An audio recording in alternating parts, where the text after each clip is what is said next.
Hi, my name is Dave and I just love to talk about the best music from the 60s onwards for newbies and devotees alike. And in this video I'm looking at the brand new album from Glass Hammer being released on the 27th of October. The band were formed in 1992 by Steve Babb and Fred Schendel, and this album is their 21st studio release. This album, however, is more of a solo project by Steve, with Fred only involved in the first track that was actually released, Rift at Wasp 12. Babb plays most of the instruments and has assistance from Rhys Boyd on lead and rhythm guitar, Randall Williams on drums, and Fred Schendel on drums and guitars on Rift at Wasp 12, as we said. More on that in a moment, but first, if you would like to be made aware of all new releases to the channel, please hit the subscribe button. So this is a concept album based on the story of a spaceship called Arise, which is the ship set to discover space, the Android Research Initiative for Space Exploration, with the objective of, I quote, venturing into deep space to unravel cosmic enigmas and pushing the boundaries of discovery, unquote. Babb has been quoted as saying, "We've always been big on finales, but the final track on Arise is like nothing we've ever done before. It's an epic length, instrumental prog rock jam meant to leave our fans' jaws on the floor." The album follows the extraordinary journey of an android dispatched by overzealous scientists to uncover the galaxy's hidden wonders. The story gets told via a number of releases sent by Astra, the Advanced Space Technology and Research Agency, and the responses from the ship. The album cover is just a perfect accompaniment to this idea, with an astronaut up against a bright red sun that casts such a dramatic impression, and this is sure to attract potential purchasers purely on this cover alone. It's big, it's bold, and very vivid indeed. So the album opens with the track Launch of the Daedalus. It's a short instrumental intro to set the scene, featuring a determined driving guitar rhythm. The Daedalus is the name given to the spacecraft chartered to complete the mission. Wolf 359 features the vocals of Hannah Pryor. It's like a cinema score piece of music with a marching, determined beat that's describing the journey the Daedalus is now on.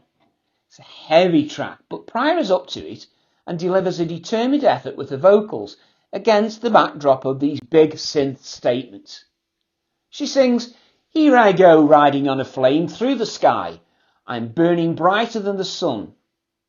But there's also more to it than that, with a hint of spiritual explanation with the lines, "Time to face all that I fear now, and time to find who I am and why I'm here now. They say that God is watching over me. I'm not sure what he wants or what he hopes to see."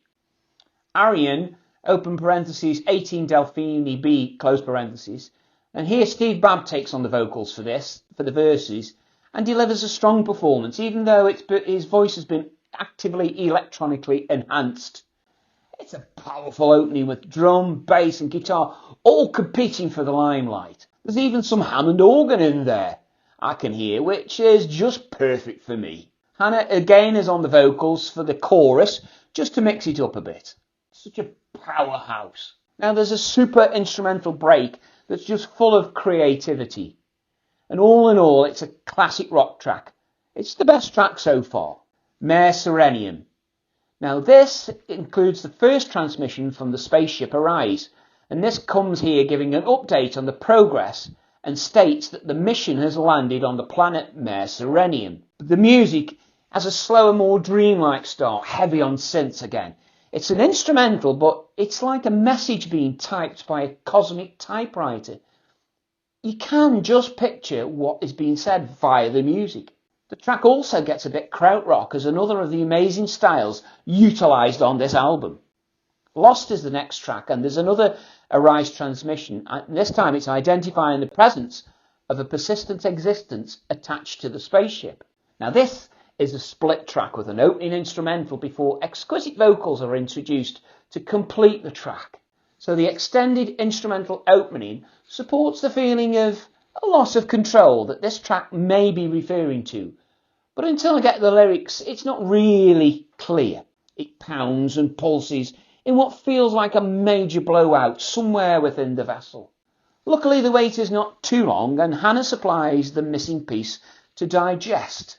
The vocals are a complete contrast to that introduction.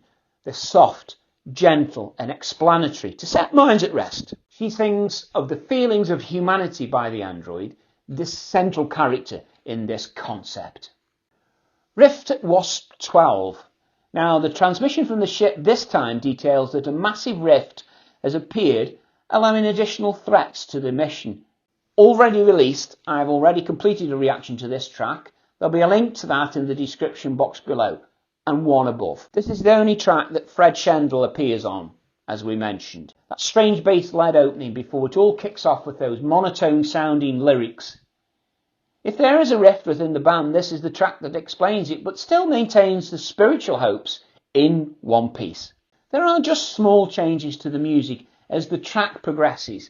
It maintains itself in a similar style throughout. It's a real standout track, and that intensity is not normally a feature of the band. It feels like it's the tipping point for this album, as the lyrics hint at a change that all are unsure if it will help or hinder.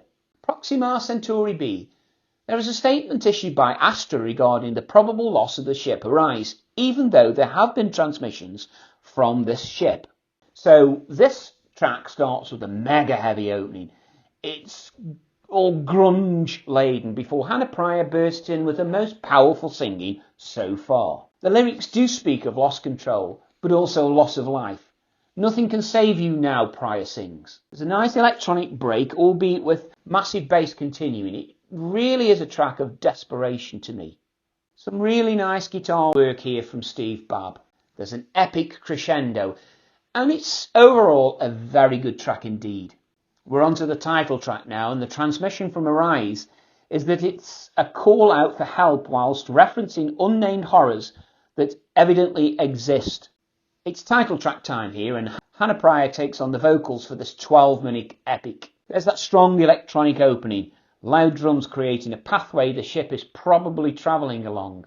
70s synths at its very best. It's a feeling that you might just have heard a snippet from Led Zepp's Kashmir in there. There's a jazz feel in there as well as the use of the mellotron. It's around 2 minutes the pace changes. Here it does become more jazzy in feel with some expressive guitar as the sound changes, and it seems that the lead instrument is forever alternating, and all this before Hannah returns on vocals and maintains that spiritual feel of hope, even though it now may be too late. This is the proggiest track on the album so far, some resemblance to some of the early Canterbury tracks back in the 70s. The last track is the return of Daedalus, and there is a transmission this time from Astra detailing that previous reports of the ship's demise may not be true, as inexplicable sounds have been heard from the ship. This is a 17-minute track that finishes the album in instrumental fashion as it charts the course for Arise to return homeward bound. It's split into 3 sections. The first is Battle at Mars WM001. The second is called Re-Entry, with the final part called The Doom of the World. So it starts off with mission control style authorization conversation taking place, whilst there is just a light cymbal musically to mark the time. Shortly the bass and guitar take turns to lead the track through these early stages. It's a mix of musical styles again. It's heavy, it's atmospheric, it's jazz, all indicating an unease with this journey back. Beautifully pictured. There's a feel of Station to Station from Bowie, but it's not that at all. Then there's a feel of perhaps Rush against Black Sabbath. It's a wonderful, engaging track. It's a joy to listen to. It just goes on, hooking you into the mesmerising sound. It just goes on, hooking you into this mesmerising sound Steve is producing. It's absolutely awesome. The mix is guitar-led or keyboard-led, and you just feel you are travelling through space. The length of the track becomes immaterial as it just continues to immerse you in the most dramatic of conclusions to what has been an amazing story being told.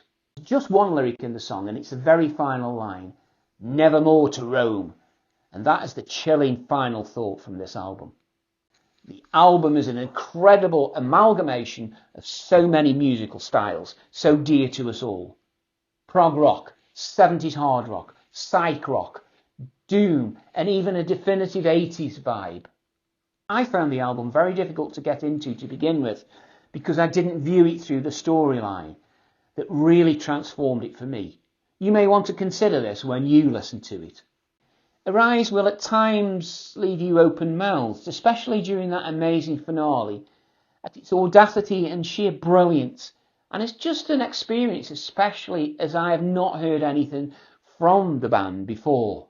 Well played, Steve Babb, on producing what undoubtedly will become an absolute classic in time. I just loved it. So there you have it. These are my thoughts on Arise by Glass Hammer. Let me know yours in the comments section below. I hope you found this video interesting. If you did, please press the like button. And if you'd like to support the channel further, details are in the description box below, as well as a purchasing link for this album in there as well. On screen now is a link to a reaction I did for the first side of a track from Riverside's album ID Entity. Thanks for watching this one, and until next time, I'll see you later.